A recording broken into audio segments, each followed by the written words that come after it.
Rusia, yo tengo entendido, no es otra cosa entonces de nosotros.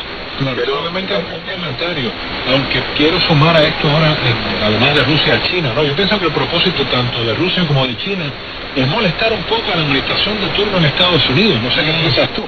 Sí, yo creo que va por ahí. Esta gente ha convertido a Cuba en una especie de encargado de espionaje, de escucha, de militar, bueno, una cosa. Литература является весьма полезной, но она... A los Estados Unidos, pero también al mismo tiempo presionar a los Estados Unidos.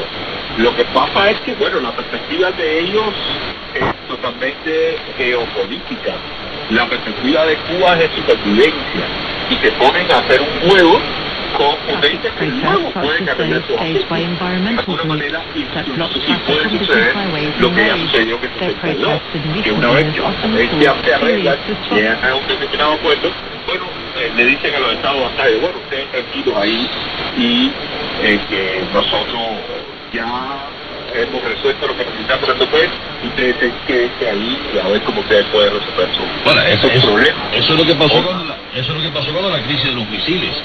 Después que Nikita Khrushchev arregla el problema con los americanos, o sea, con Estados Unidos, pues el compromiso quizás fue subvencionar a Cuba durante unos cuantos años hasta que se derrumbó el bloque, vino Gorbachev, derrumbó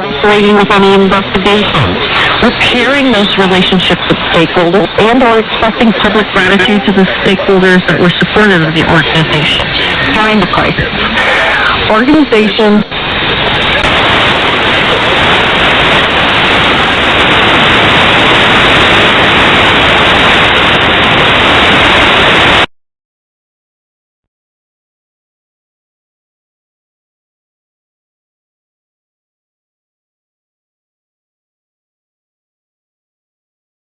La phrase clé du jour est « à la source thermale des singes, s'il vous plaît ».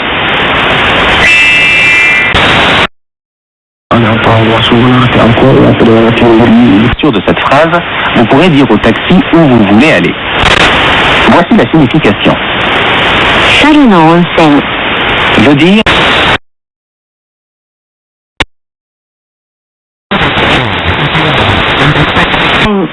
source thermale, la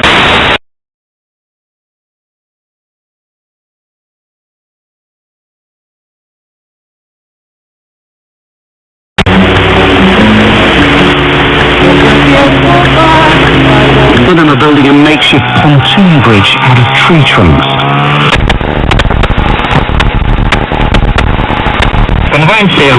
Another group is just back from the front lines.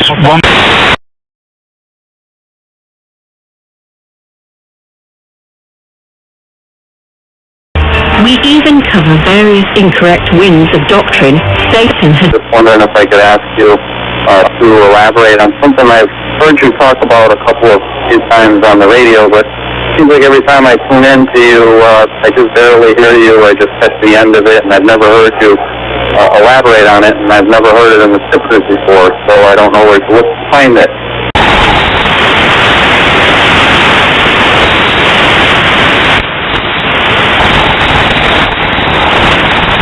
losses, and then periodic moments of being overcome, even if it's...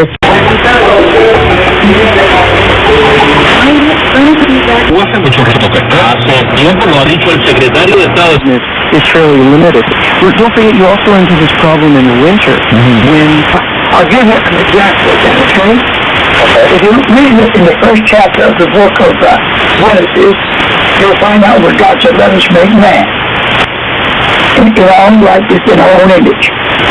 Okay. See? And so why did God make man? See? So I begin to inquire.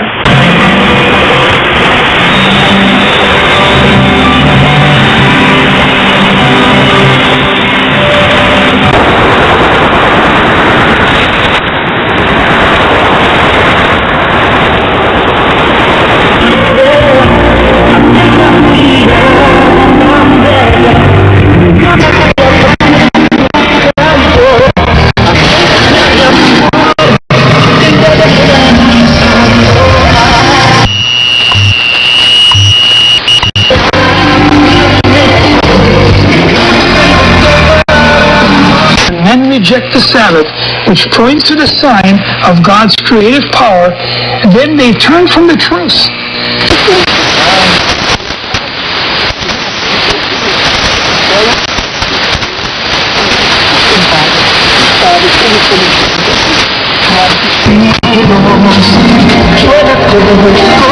Discussed this on a previous episode.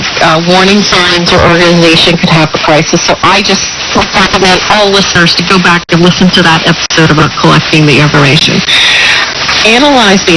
और उनके ऊपर मेरा तजज़िया आपके सामने रखते हैं. सबसे पहली खबर आपके सामने रखते हैं. Good. One of those people. Yeah. Anyway, so we put out, it was a really neck in your sleep. Ron Beck and DJ Easty Rock. Late slang.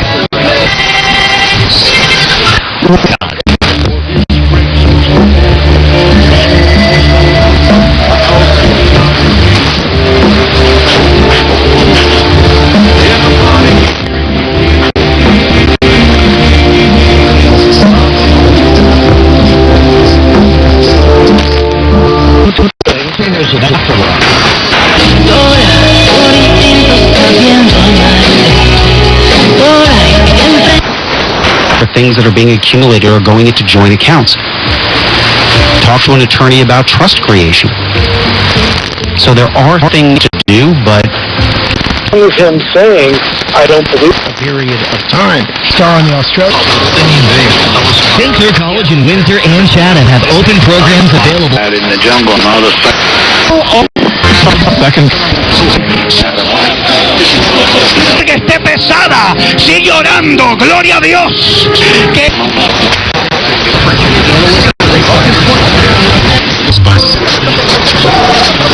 Learn the others at autismspeaks.org/signs or see a doctor today. Twisted Tales, short stories. Some of them are science fiction horror. I got a haunted castle, Scottish haunted castle story in there.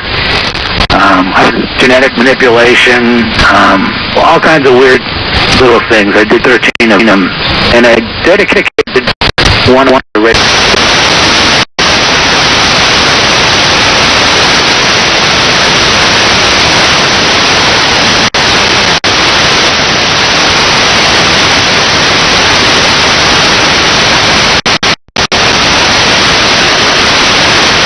Besoin de payer de pourboire. C'est bon à savoir. Et comment on fait pour appeler un taxi? La plupart des aéroports, des hôtels et des endroits touristiques. Le cas se réchauffe, car selon les plus honorablement leur mission régalienne dépose des personnes et de leurs biens. 10 ans, concrètement, on n'a rien vu. Tout ça la montre en réalité que l'aménagement n'a plus. Learning, and I'm not really thinking about, the results as much as on other tournaments, I would say. So, a great step forward, yeah.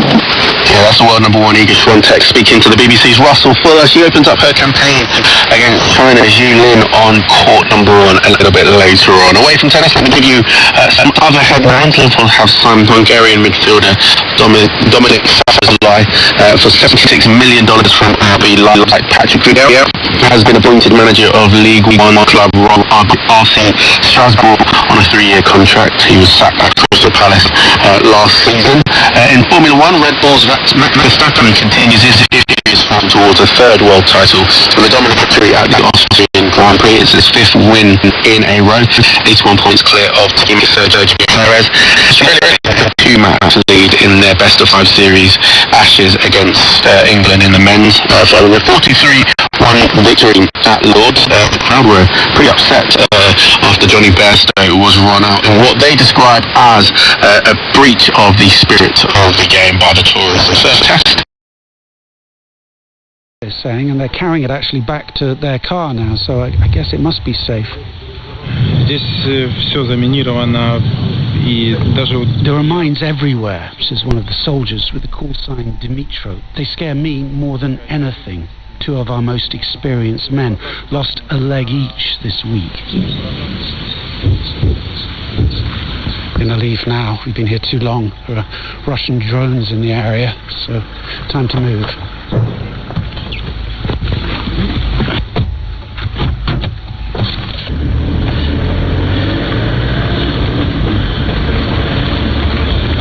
The problem here is that it's not just the towns and the buildings that have been mined by the retreating Russians.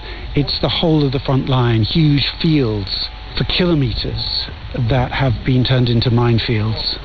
And it's making it very hard for the Ukrainians to advance at the speed they want to and that really they need to, if they're to make a strategic difference to change the course of this war.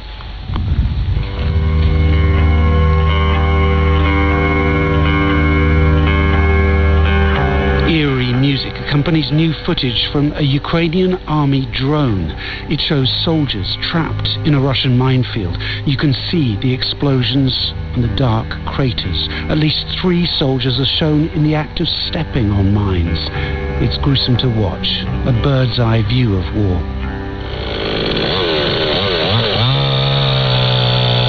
We've come further north now, near the town of Bakhmut, to visit some Ukrainian engineers. Some of them are building a makeshift pontoon bridge out of tree trunks. Це особливо небезпечна міна, вона заборонена конвенціями. Another group is just back from the front lines. One soldier here is showing me different Russian mines that he's defused. Both sides stand accused of using illegal anti-personnel mines in this war. I'm heading to a nearby bunker to talk to the commander, Serhiy Tishenko. He admits the counter-offensive is moving slowly, but that, he says, is because while Russians use their troops as cannon fodder, we're trying to advance with minimum casualties. We're using special equipment to cut paths through the minefields.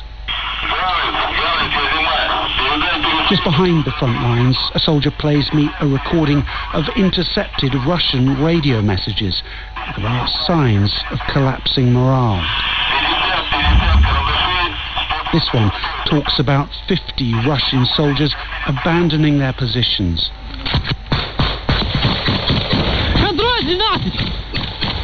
More video footage shows Ukrainian forces fighting their way into a network of Russian trenches outside Bakhmut.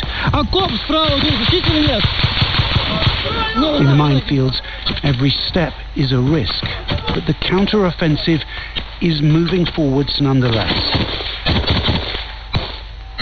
That was Andrew Harding reporting from eastern Ukraine. The time is now 7:04. You might recall the case of the writer and activist Alaa Abdel Fattah, who has spent long periods in jail in Egypt in recent years, including being on hunger strike. His most recent sentence is over sharing a Facebook post. He is a British citizen and is still in jail north of Cairo. Today his mother will lead a vigil at the Foreign Office to mark 10 years since President Sisi came to power. Egypt is estimated to have tens of thousands of political prisoners. Leila Swaif, Alaa's mother, is here with us in the studio. Good morning, Leila. Good morning. First of all, how is he? Well, health-wise, he's fine. He's and certainly prison conditions are better. He's allowed books, and he's allowed to watch sports channels on television. But other than that, I mean, he's still not receiving consular visits. He's still not receiving visits from his lawyers. He's still not allowed newspapers and radio. So that's how it is. And when is his current sentence going to end? When do you have hope that he might be released? Well, we never have a straight answer for these things. It should end next year, but the public prosecutor is refusing to count in the time that he spent on remand. They say that this was on another case which has not been brought to trial, so they're saying that his sentence ends in 27. And is that quite typical, that kind of attitude when it comes to political prisoners or perhaps other prisoners, that families are left in this position of not knowing when it comes to an end? Yeah, exactly. That is very typical. I don't know if it certainly happens with political prisoners. I don't know. It might. I wouldn't be surprised if it was happening even with non-political prisoners. And what is your call then when you go to the Foreign Office today? What are you asking for? Well, we're not getting results. They've been asking for a consular visit now for like 20 months or something, and it hasn't materialized. And they're letting the Egyptian government get away with that now. Either they're not going about this the right way, or if they're completely helpless, they should be telling the British public that. I mean, the British public should know that if you're a British tourist or a British businessman and you get on the wrong side of Egyptian authorities, it is quite possible that the Foreign Office won't be able to do anything for you. Which of those possibilities do you think is the case, that they are either not trying hard enough or actually, despite our supposedly very close relationship with Egypt, we do not have influence? Personally, I think they're not trying hard, or they're not going about it the right way, or whatever, because these guys are their friends. This isn't Iran, or they shouldn't even need leverage. These are your friends. Layla Swaif, Al Abdel Fattah's mother, thank you. Brings us to 3 minutes to 7 and to the weather with Simon King. Morning again, Simon. Good morning, Justin. Good morning, everyone. It's a rather fresh start to the day this morning, actually. Temperatures around about 8 to 11 degrees Celsius first thing this morning. And with that, some sunshine across most areas, but we will see some showers in the forecast, those already towards northern and western areas. But towards the southeast of England, eastern England, dry with some sunny spells this morning. We will see a band of showers, which could be quite heavy, moving their way in around about the early part of this afternoon. They'll clear away to the southeast, and there'll be some sunny spells developing later on, highs of 18 to 20 degrees. For southwest England, Wales, Midlands and northern England, a few showers already around North Wales and northwest England. I think the showers becoming a bit more widespread as we go through the morning, pushing their way into the Midlands and northeast England by lunchtime, and then there'll be some sunny spells following that throughout the afternoon. Highs of 15 to 18, locally 20 Celsius in southwest England.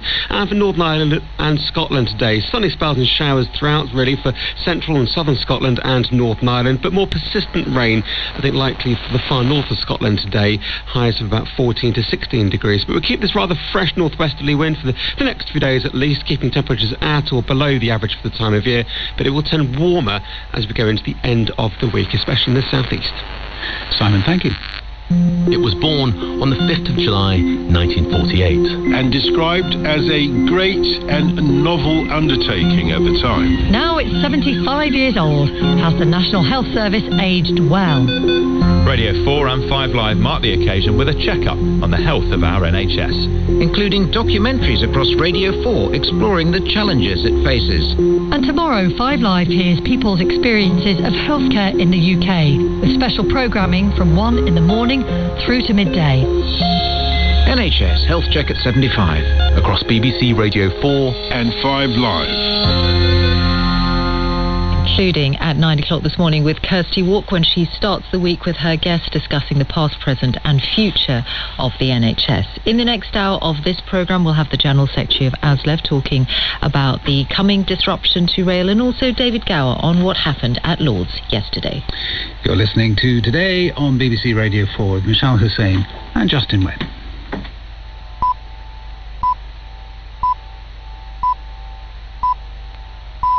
It's 7 o'clock on Monday the 3rd of July. The headlines this morning: Israeli airstrikes have hit targets in the Jenin refugee camp in the occupied West Bank. It's been a calmer night in France after the family of a teenager shot dead by police appealed for an end to the violence. And a group of Conservative MPs says the government must slash net migration or risk eroding public trust. The BBC News is read this morning by Chris Aldridge. Israel has begun a large-scale military operation in the occupied West Bank. Columns of Israeli army vehicles have entered the city of Jenin after a series of airstrikes on the refugee camp there. Israel says it's killed at least 7 Palestinian militants. The Islamist group Hamas called the attack barbaric aggression. From Jerusalem, our correspondent Yolande Nell.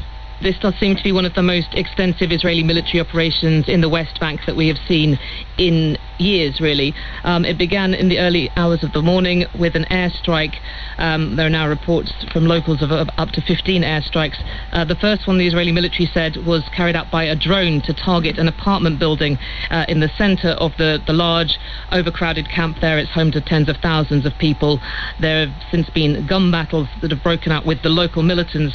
There are hundreds of them who are based there, and locals are talking about hearing intense gunfire, explosions, one a short time ago, a big one close to the entrance of the camp. There are hopes in France that the violence sparked by the fatal shooting of a teenager by a police officer may be subsiding.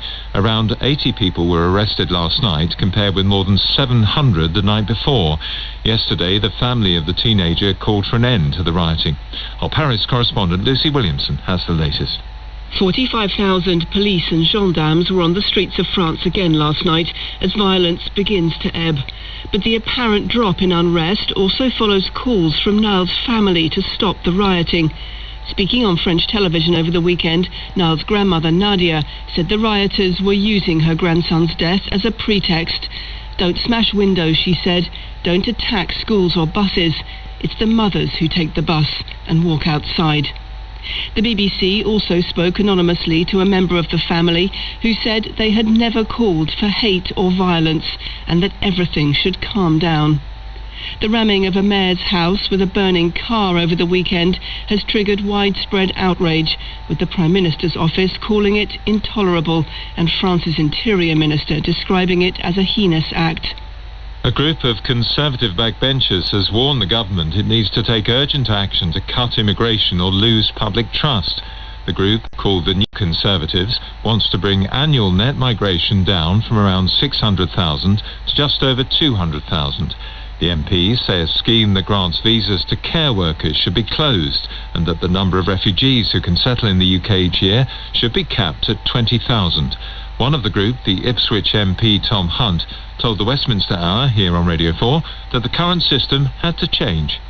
We've got to move away from this addiction to cheap labour from abroad. We've got to invest in our own workforce. We've got to look at our education system, look at the role that's got to play in skilling up our own workforce. I think it's wrong that we've got so many people who are economically inactive in our own country, that we're relying upon this sort of mass migration as a way through this challenge. The Met Office is expected to confirm that last month was the hottest June ever recorded in the UK. Environmental groups say the high temperatures caused the deaths of unprecedented numbers of fish in rivers and disturbed insects and plants, as our climate reporter Georgina Ranard explains. The sunny and warm days in June lasted long enough to break records, but they also seriously affected the environment. The Angling Trust, which covers England and Wales, said it saw an unprecedented number of fish deaths. The fish struggle to survive as water in rivers runs low, affecting oxygen concentrations. Flowering plants, including orchids, wilted early. That could mean insects like bees and butterflies will have less to eat. The Wildlife Trust said nature was being pounded by extreme weather without the chance to recover. Scientists at the Met Office spent the weekend using a supercomputer to process the temperature records. Later today, they will say if climate change made the high temperatures more likely. Delegates from 175 countries are meeting in London to discuss carbon emissions from global shipping. The International Maritime Organization is under growing pressure to limit harmful gases from the industry, which are equivalent to those produced by Germany every year. More details from our environment correspondent, Matt McGrath. The dirty smokestacks of cargo ships that carry around 90% of the world's goods are a major problem for climate change.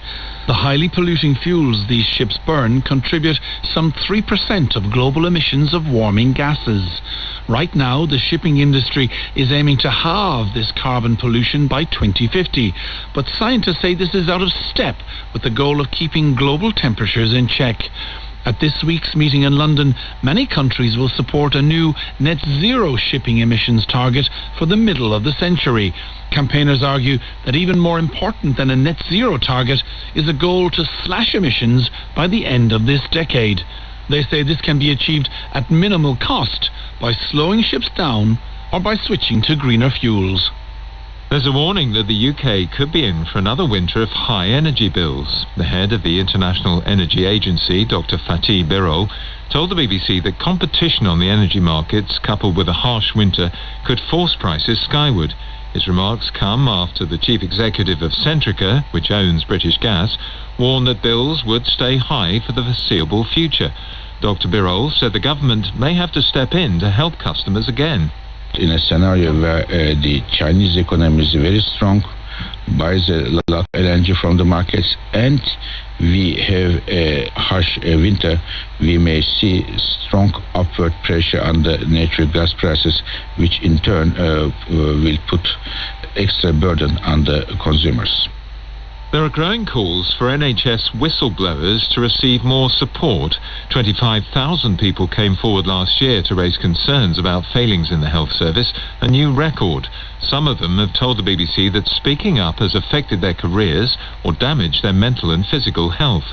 Sir Robert Francis, who led an inquiry into patient deaths at Stafford Hospital, says protections put in place a decade ago may not be enough to prevent future scandals. There is a danger of it happening again when pressures similar to those that existed at the time of mid-staffs come about. But I think the way to stop it is to think all the time about the culture and make sure you've got an open culture, a supportive one, and one that treat the patient first by listening to the staff's concerns about them. An award-winning Ukrainian writer who was injured when a Russian missile struck a restaurant in the city of Kramatorsk last week has died. Victoria Amelina had been documenting potential war crimes and working with children near the front line. More from our security correspondent, Gordon Carrera. Victoria Amelina had paused her career as an award-winning novelist in order to document war crimes. She'd unearthed the diary of Vladimir Vakulenko, a fellow writer killed by the Russians shortly after last year's invasion. She was also working on her first non-fiction book in English on the experience of women during the war. Last Tuesday she was having dinner with a group of Colombian journalists and activists at a pizza restaurant in Kramatorsk when it was hit by a Russian missile, dead to 13. The group she worked with, Truth Hounds, said she was the victim of the kind of war crime she was seeking to record. Royal Mail says there's been a big rise in the number of dog attacks on postmen and women. There were almost 2,000 reported incidents last year, an annual rise of 14%. More details from Simon Jones. The worst part of the country for attacks by dogs, according to the Royal Mail, is the TN postcode, which covers around 20 towns in Kent and Sussex, including Tunbridge Wells and Hastings. 65 of its workers were injured carrying out deliveries there in the past year alone. The majority of injuries occur at the front door. Almost 400 postmen and women had their hands bitten or scratched through letterboxes in the last 12 months. The Royal Mail says it's concerned that the number of attacks is rising, which it puts down to an increase in dog ownership, particularly during the pandemic. The company has in recent years brought more than 30 private prosecutions against irresponsible owners. It's warning that even the most lovable dog can be a danger if it feels its territory is under threat, calling on owners to make sure they have proper measures in place to control their pets. Simon Jones reporting. Thank you. 7:09 is the time. It's another miserable week on the trains in many parts of the country. ASLEF, the drivers' union, has introduced an overtime ban, fewer services, later starts and earlier finishes. So what do they want? How far is this dispute away from being settled? I talked a few moments ago to Mick Whelan, the General Secretary of ASLEF. Well, quite simply, we find ourselves in the same position, Justin, we found ourselves in some time ago. We've been 4 years without a pay rise. We've had two offers that weren't offers. One that we'd never seen and came out of the blue, was advertised through the press, hadn't been through a negotiating team, which was basically rip up every term and condition you've got for a 20% pay cut, and that didn't happen. We went back into talks in good faith and gave a way forward. And again, the second offer did not reflect either the agreement we'd made on the way forward or meet the aspirations of my members. So we find ourselves once more having to take action to highlight the problems that we're having. The offer that's on the table at the moment is 2 years, isn't it? It's a 2-year deal worth 8%, 4% in 1 year, 4% in the next, provided there are various reforms as well. Is that the offer that you are saying is now unacceptable? Well, let's take away the word reform. I know you as a good journalist, if you've actually seen the offer, basically it's rip up every agreement you've got, which is £500 million worth of productivity, and we sat down with the companies and tried to find broad brush issues that would deal with the dispute across 16 companies, get us out of the national dispute, and then put the other issues that the government and others want to talk about into our normal bargaining machinery, having taken our red lines out. Well, they actually produced a deal, was a deal with all our red lines in. So they knew they set it up to fail, and they actually wanted it to fail. What are the changes that... Altering our progression, how we roster, how we, they want to go back to Victorian times in relation to how we recruit, how we roster, how we do things. The word reform is actually, we want productivity for nothing. Now, bearing in mind that in the last 4 years, the people we work for declaring millions in profits and paying their shareholders dividends, yet the people who work for them and generate those profits aren't getting a pay rise. We quite simply want a very simple cost of living pay rise for the last 2 years, so we can get back to doing what we do best, promoting our industry. On the money side of things, though, what the government says is that the money that goes into the rail industry comes from taxpayers and fare payers as well, and is not available for extra wages for drivers unless they can provide those changes, changes in working practices that make the entire industry more efficient in the future. Well, let's have a look at it. I mean, we've seen footfall come back. We know revenue's coming back. We know that the railways could never economically wash their faces because they're a factor of communication. They are what gets business and tourism done. And what they generate for the economy is far greater than the actual cost of running the railway. Of course, the main cost of running the railway aren't the staff. The cost of running the railway is maintaining the privateers in the industry who now have no revenue risk, it all goes to the Treasury, who are now being paid not to run trains rather than run trains, got guaranteed profits.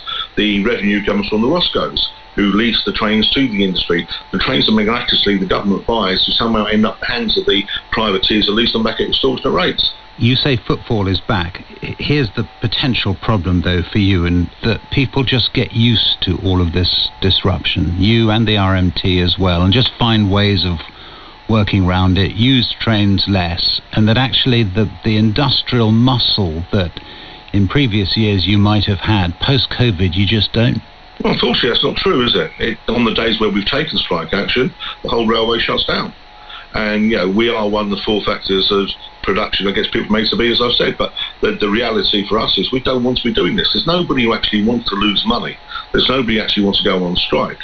But this is slightly existential for us. What we found ourselves is that I don't have a problem in Scotland. I don't have a problem in Wales. I don't have a problem in trade. I don't have a problem in open access. I don't have a problem with the tube. I don't have a problem in Crossrail. I don't have a problem in Eurostar. This is a Westminster ideological problem. We are doing with 14 pay deals in the last 12 months. The only place we can't get a pay deal is with the Westminster government. And just finally, these are overtime bans. Is strike action still, a complete strike action, is that still on the cards? Is that still something that you have permission for or not? Yes, we've just refreshed 10 of our mandates under the draconian legislation, and they've come back higher and stronger than ever. We've got another 6 out to ballot at this moment in time, and we believe those will come back in the high 90s as well. There is a willingness amongst the workforce that they actually do believe that having been key workers and done their duty during COVID, that they do deserve a pay rise. So are full strikes on the cards again soon? Quite possibly. We will look at the effect of the overtime ban this week. We'll sit down as a group, and then we will decide what we do next. Mick Whelan, General Secretary of ASAF. Thank you.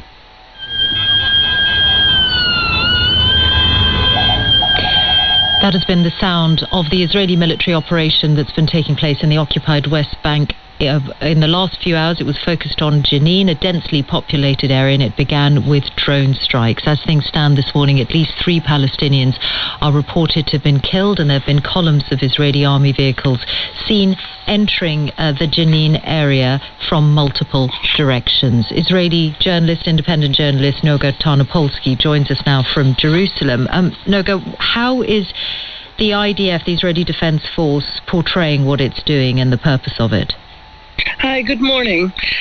We actually have a statement that was just made by the Israel Defense Forces spokesman, and he says, he was asked how long this will last and what is its purpose. He says, what will define the duration of the operation is intelligence.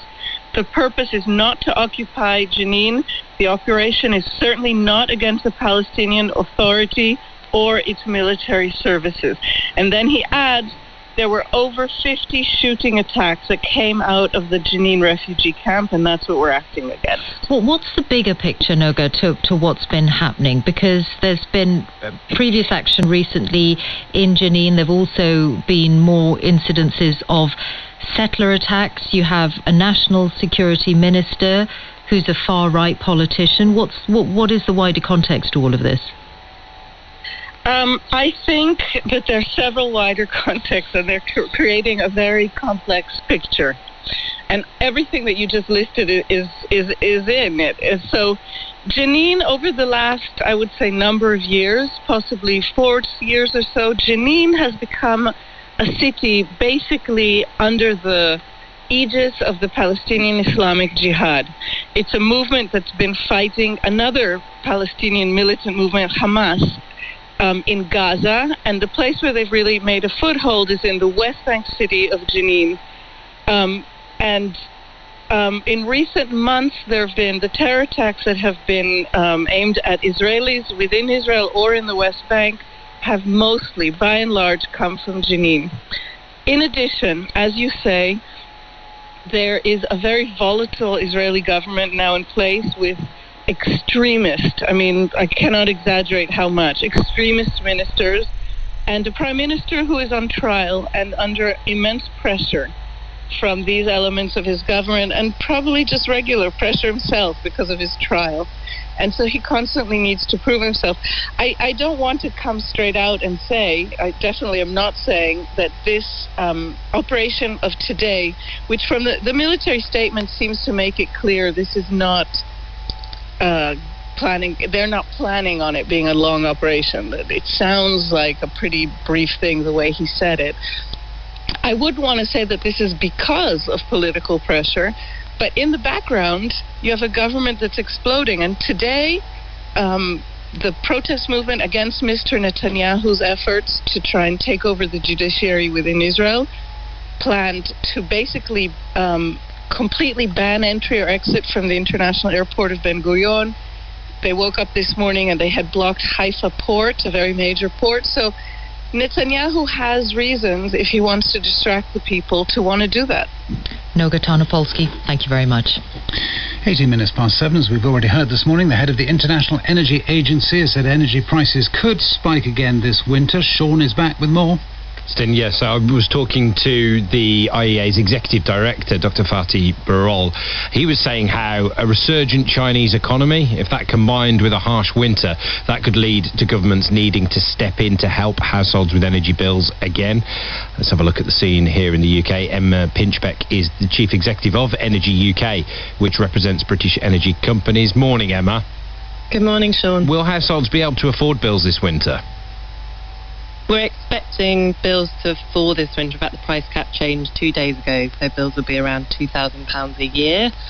However, I think we should note that £2,000 is still historically very high, and so we continue to work with government on targeted support for particularly vulnerable households. And as you've heard, the long-term solution to bills is to invest in renewables and energy efficiency to make sure that we're not reliant on volatile international gas.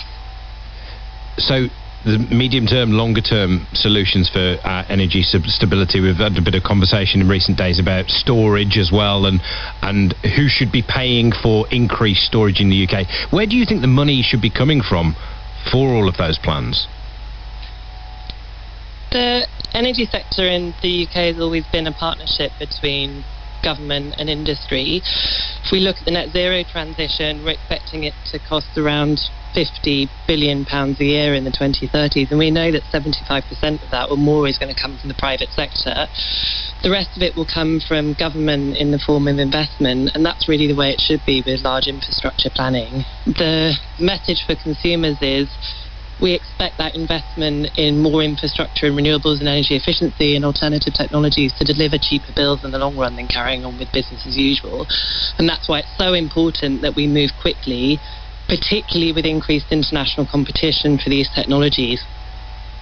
When you see, say, what's happening at Thames Water at the moment, do you see investors being keen to put their money into long-term UK infrastructure right now? Do they feel like they're going to be getting the returns they want? There's a long-running adage in the energy sector that there's no shortage of investors who want to put their money into net zero. It's the future of energy, and when I look at the world from my job, it feels like we're on the cusp of a massive industrial revolution. Renewables are cheap. We can see the value in energy efficiency, particularly with the new geopolitics of energy. The problem is the quality of projects. So it's not about the availability of money, it's about having places to put it. Right, and why is the quality not there? It's about having a planning system and about having projects which we know we can build. It currently takes 10 years to build a wind farm in the UK, where we could do it in one. And there's been lots of talk in government about reforming the planning system, about bringing back onshore wind, about speeding the process up essentially, about training skilled workers, all these crunchy things which are to do with project delivery. We'd like to see a lot more focus on that, and we're waiting for a response to what the US and the Europeans are doing in this space from the Chancellor in the autumn statement. Emma, thank you. Emma Pinchbeck there, Chief Executive of Energy UK. Thank you very much, Sean. 21 minutes past 7. The Deputy Chair of the Conservative Party, Lee Anderson, will be opening an event today in which a group of 25 Conservative MPs launch an alternative immigration policy, which they say would bring net migration down by 2/3 by the next election. The figures for 2022, released in May, were just over 600,000. Miriam Cates is one of the new Conservatives groups and joins us now. Good morning. Good morning. How would you do it? Well, we've produced this plan which has 12 points, essentially, that if the government followed those recommendations, we believe it would cut around 400,000 off the net migration figures by the next election. And the reason that is significant is because in our 2019 manifesto, we promised to bring overall migration down. And at that point, in 2019, the figures were about 226,000. So in order to fulfill our manifesto pledge, at the very least, we need to cut figures by 400,000 by the next election. So the 12 points are a range of things, but I suppose the principal, the most important ones are closing the temporary schemes for worker visas for care workers, excuse me, raising the main skilled work visa salary threshold. So it's currently only around £26,000, which is very little above minimum wage, really, and means there's a lot of people coming here and net beneficiaries of our public services. So we'd raise that to around £38,000 a year. We'd extend the closure of the student dependent route, so the government's already acted on that, but we'd go further to reduce the number of dependents that can be brought over with students, and we close the graduate route to a lot of students. So there are other recommendations, but they're the main ones. The first one is the ending the worker visas eligibility for care workers and senior care workers under the skilled worker scheme. There were 210,000 nurses and carers who came to the UK last year. What would you bring that figure down to? Well, we think that our plan would reduce the number by about 100,000 on that scheme. But I think it's important to note that that was a temporary scheme introduced in the pandemic. The Department for Health thought that it would bring over about 6,000 workers. It's actually brought over around 80,000, and a lot of those people are dependents. Aren't they? They're needed. Well, we do need workers in the NHS, there's no doubt about that, but I think we can have an argument about whether we are ever going to make care work an attractive career for British people if we continue to allow lots and lots of people from abroad to come and do that job, who don't, by the way, necessarily stay in the NHS. We're not going to make it an attractive career, we're not going to raise wages if there is this route for employers to bring in people from abroad. So we do need to make a plan for training up British workers to do these jobs rather than relying on... Are you saying you make it more, working in care, more attractive to people in the UK if there aren't foreign carers coming in to, for example, work in residential care homes? Presumably that can only be about pay. Well, pay and conditions were certainly part of it, but this applies to the whole theme, really, of mass migration. You know, some people make this argument that we need to bring all these people in for our economy, but actually it's had the opposite impact on our economy over recent years. Yes, GDP overall has grown slightly, but our GDP per capita growth, our productivity, has been woeful, and that's because if employers can continue to bring over people from abroad on low wages, there's no incentive to invest in skills and capital and technology, the things that grow productivity. So across our economy, not just in the health and care sector, we are never going to end that addiction to cheap labour that is squashing productivity. I do want to ask you more about care, though. There are residential care homes, and I've seen it for myself in the southwest, which simply would not be able to say to hospitals, "We are ready, we have the beds, you can discharge people," if they weren't recruiting from overseas. There's another care home we spoke to recently in Norfolk, which said without India we wouldn't be here, we being the residential care home, and without us the hospital would have bed blocking. But we have 5 million people economically inactive in this country. But they don't want to work in care, so who does those jobs? Who want to work? Well, they're not going to want to work in care until we make the paying conditions good enough.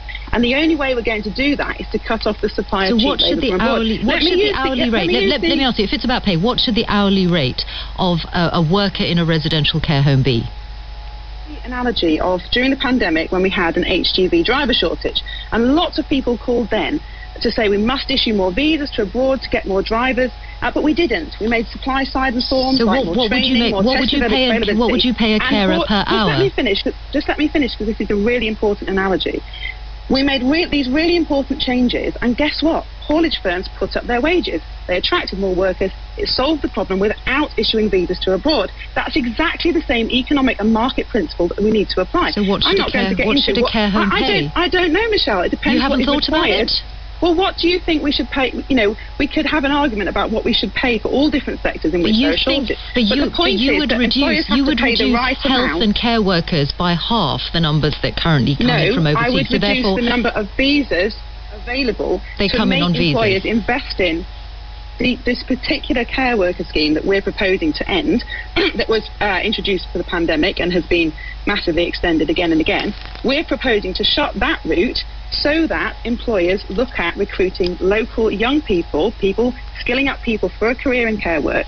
And the thing is, we are never ever going to make that possible unless we close the immigration route first. And we've seen that over the last 10 years. We've had this huge level of immigration, 9.5 million new people in a generation, and yet what's happened to productivity? What's happened to wage growth? We're very poor on an international scale. We're not going to change that unless we encourage investment in productivity and skills. We're not going to do that while there still is this route open to employers. Miriam Cates, thank you. 27 minutes past 7 to the sport, and Sarah Orchard is at Wimbledon for us this morning, of course. Good morning, Sarah. Yes, a very good morning. Welcome to Centre Court and day one of the championships. Rufus the Hawk has just done his morning rounds, and it looks like they are starting to just take the edges off the covers on centre here. But we have to focus on matters elsewhere. Yesterday's final day of the second Ashes Test at Lords ended in fierce debate, upset, and ultimately Australian victory by 43 runs to lead the series 2-0. We'll be discussing all the events, including the MCC, suspending 3 members over altercations with Australian players, with former England captain David Gower shortly. But back to all matters tennis. The overnight news is that Australia's Nick Kyrgios, runner-up to Novak Djokovic last year, is out of the tournament with a wrist injury.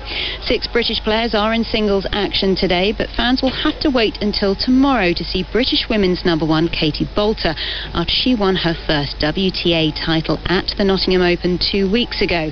As Boulter became British women's number 1, she was hesitant to celebrate after taking the moniker from Emma Raducanu, telling me she's far off the standards she expects from herself.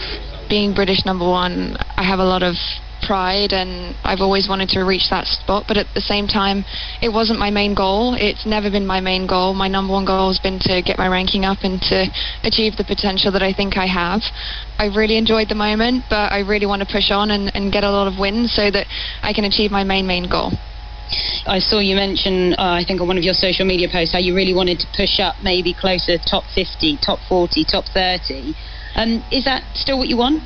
100%. I mean, I genuinely believe that I can do that. I think I've shown in the past I've had some good wins, a couple against top 10, so I feel like I can push on and definitely get to that stage and really go for what I want, and I'll be striving for that this year for sure. And talking of big wins, if you will let us indulge slightly from 2022, the third round of Wimbledon last year, your best career slam to date, and beating Karolina Pliskova on centre court. Have you set yourself any goals for this year, and how does that memory rate in the bank? Yeah, that was a moment that I definitely won't forget. I'm not sure which is better, that or Nottingham. I'm still trying to make my mind up, but my first win on centre will always be very special to me. I had a lot going on off the court, and I managed to control my emotions and deal with the opportunity, and I played a really good match, and I don't really have any goals going into this year. I think I've just got to stay in the moment, take match by match. You never know what draw can give you. Obviously, there's some better than others, and yeah, I'm going to relish the moment and enjoy it for sure. And tell us what it is like being a Brit at Wimbledon. I know we ask this every year, but is there particular pressure on the women this year? If we reflect on the fact that no British women qualified for the French Open main draw, no woman has automatically qualified for Wimbledon. Do you feel that extra pressure at the moment as a group? I don't think so. Ultimately, I can't control what the other girls do. At the same time, I have to focus on myself and keep striving for what I want, putting the work in behind the scenes that most people don't see. So I'm trying to use that and really go for taking a day at a time and try not to get too wrapped up in everything else. I think it's important that I stay in my process and I keep doing what I'm doing, and I can't promise when it's going to come out, when I'm going to win, when I'm going to lose, but at the same time, I really hope it's going to be Wimbledon. And have you got a nice house in SW19, and you're allowed to tell us who you're sharing with? I'll be sharing with my boyfriend and my team and his team as well, so we're going to have a pretty full house, but the whole family is going to be there, so it's going to be very special. And you mentioned your boyfriend there, Alex de Minaur. I know he tried to desperately try and make sure that he was watching your final in Nottingham. Did he actually make it there, or did he just have to watch it on the TV because he was playing himself? No, I think something that me and him are really, really good at is we both prioritise our own tennis first. And, I know he was watching every moment on the TV, but unfortunately he couldn't be on site as he was getting ready for Queen's, and he had an incredible week at Queen's, so it obviously paid off. But yeah, obviously I appreciate his support, and I also know he's with me every step of the way. So yeah, I'm a very lucky girl. Now, before we let you go, Katie, we actually had Billie Jean King on the show celebrating the WTA's 50th anniversary very recently. She came out and she said she really wanted more young female players to speak out on big societal issues. She sort of was talking about Naomi Osaka, talking about mental health, Coco Gauff talking about Black Lives Matter. Is that something you feel more women will be comfortable to talk about? Is it something you would like to see?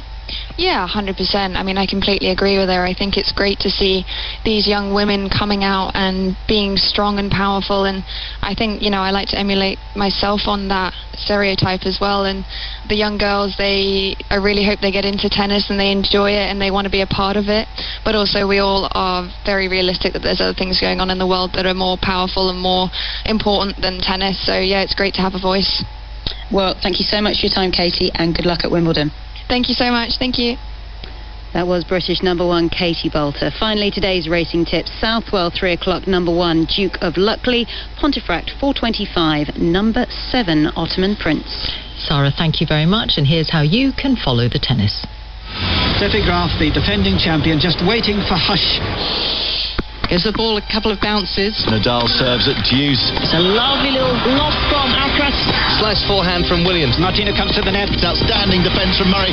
In steps Djokovic. He's trying to win it here. Every epic moment. That's too good. Don't miss a thing from Wimbledon, with live coverage of all 18 courts. Watch on iPlayer. Listen on BBC Sounds. To the weather. Showery today. Variable cloud. Cloudy in northern Scotland. Patchy rain. Breezy.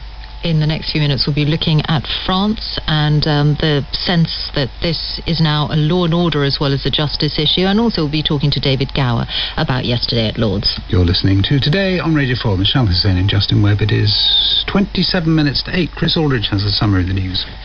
Israel says it's killed 7 Palestinians during a large-scale military operation in the West Bank city of Jenin It said it was targeting militant infrastructure in the area. A resident of the Jenin refugee camp said columns of army vehicles had entered the city from multiple directions. The Islamist group Hamas called the attacks barbaric aggression. A group of Tory MPs will lay out proposals today to bring down net migration, warning that the government needs to take urgent action or risk losing public trust. The group, called the New Conservatives, wants to reduce the figure from around 600,000 to just over 200,000, with measures that include scrapping a visa scheme for care workers and capping the number of refugees. The disturbances in France appear to have subsided after the family of a teenager shot dead by police last week called for calm. Around 157 people were arrested last night, compared with more than 700 the night before. Environmental groups say that what's thought to have been the hottest June on record has caused the deaths of unprecedented numbers of fish and extensive disturbance to insects and plants. The Met Office is expected to confirm today that last month's temperatures were the highest ever in the UK for June. Delegates from 175 countries are meeting in London to discuss carbon emissions from global shipping. The UN's agency for regulating the industry, the International Maritime Organization, is under growing pressure to limit warming gases from boats. Proposals include reducing the speed of ships to lower fuel consumption and switching to greener fuels. There's a warning that the UK could be in for another winter of high energy bills. The head of the International Energy Agency, Dr. Fatih Birol, told the BBC that competition on the energy markets, coupled with a harsh winter, could push up prices dramatically. An award-winning Ukrainian writer who was injured when a Russian missile struck a restaurant in the city of Kramatorsk last week has died. Victoria Amelina had been documenting potential war crimes and working with children near the front line. Chris, thank you very much. 25 to 8. The scars of what has happened in France in recent days, physical and emotional, are real. Whether it's the grieving family of the 17-year-old killed by police who want the rules on lethal force to change, the wife and children of a mayor who just managed to escape from their house after it was attacked by protesters in the night, or the library in a poor neighbourhood of Metz in eastern France where children used to go to do their homework and which has now been left in ruins. Let's talk to Sébastien Rocher, a political science professor at the University of Grenoble. He specialises in police tactics in France, both in riots and also lethal force by police, and also Sabrina Agresti-Roubache, who's an MP for Marseille from President Macron's Renaissance Party. Her own heritage is Algerian. Morning and welcome to you both. Hi. Hello. Sabrina, first of all, Sabrina, on the situation in Marseille, how is it now? Hi everybody. The night was very quiet. The reserve of order was very strong throughout the events. Actually, we can think that the quiet return in France and in Marseille yesterday night, there is nothing. Nothing here. Yeah, which must be a great relief to have the quiet return. But do you think this does need to be a moment where France, and particularly those who deploy the force and who are tasked with maintaining law and order, need to look at themselves, ask hard questions of themselves? Yeah, first of all, the establishment, of law in France is more powerful than anarchy. It's what we saw. Okay, the establishment of law in France is more powerful than anarchy. I think that the parents are responsible of their minor children's, behavior and action. We have to understand that this generation, lost generation, I call them like this because their behavior is like a flock of sheep. They are very like in a video game, and I think that we have to answer and to question ourselves about these new very, very young teenagers. I just make a call between 30 and 70, how the parents can let their children go out and shoot on the police. It's for me, it's incomprehensible. I can't understand this. And for something, I think that I'm the living example of that. France is a very fantastic country because I was born in one of the poorest, neighborhoods. Okay, but I had parents. I have the sense of work. I have the sense of effort. This new generation, we have to question ourselves why they don't have this. They don't want to make any effort. They don't want to work. They don't want to go to school. In France, school is free. Care is free. All is free in France for them. And this is not an excuse. We cannot excuse this because violence can be an answer. Professor Rocher, are the very young people going out because, as Sabrina has said, it's like a flock of sheep, almost like a video game, or is there something real that France needs to address in the racial profiling and different life chances for youngsters from ethnic minority backgrounds?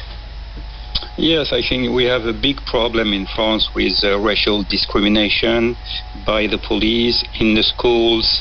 Racial discrimination is not acknowledged as real by the government, but the population, of course, knows it's real.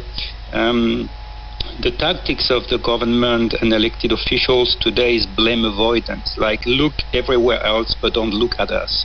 But the reality is otherwise. The lack of oversight of the police in France. We don't have an IOPC as in England. We don't have a strong independent oversight. We have weak courts compared to the rest of the European Union and European countries. So we have a number of weaknesses. And I will add one more thing. If you look at Los Angeles in 1992, if you look at London in 2001, 2011, or in France today, it's the same process. Police misconduct, police brutality, shooting unarmed people triggers rage among the young people. It's not acceptable to be shot in the name of the law when you are unarmed. And of course, this has turned into a violent confrontation. Sabrina, you are a member of the governing party. Yes. The OECD says a child born and schooled in a deprived area of France has less chance of escaping their socio-economic background than in most other developed nations. I not agree with what I just hear. I just precise something. Only school, parents, guidance and work is what is needed to be the foundation on which we build young minds. This is how we save this